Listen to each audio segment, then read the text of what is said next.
Malayalam film industry સાથે જોડાયેલા હેમા કમિટીના રિપોર્ટ બાદ મી ટુ મૂવમેન્ટ શરૂ થઈ. ઘણી એક્ટ્રેસ અને આર્ટિસ્ટ પોતાની સાથે થયેલ જાતીય સતામણી, પ્રતિબંધ અને ભેદભાવના અનુભવો જણાવી રહ્યા છે. આવી જ એક કહાની છે મલયાલમ ફિલ્મોની મશહૂર એક્ટ્રેસ દેવકીની, કે જે 2017માં શોષણનો શિકાર બની હતી.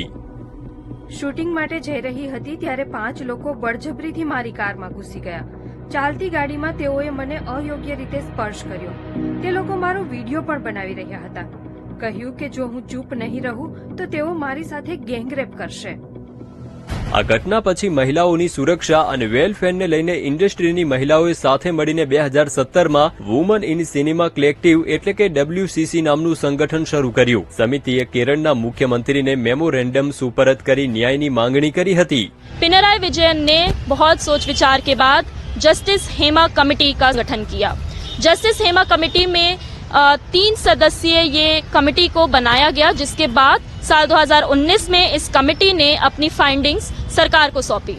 लेकिन बहुत प्रयासों के बाद 5 साल बाद साल 2024 में इस रिपोर्ट को सार्वजनिक किया गया है.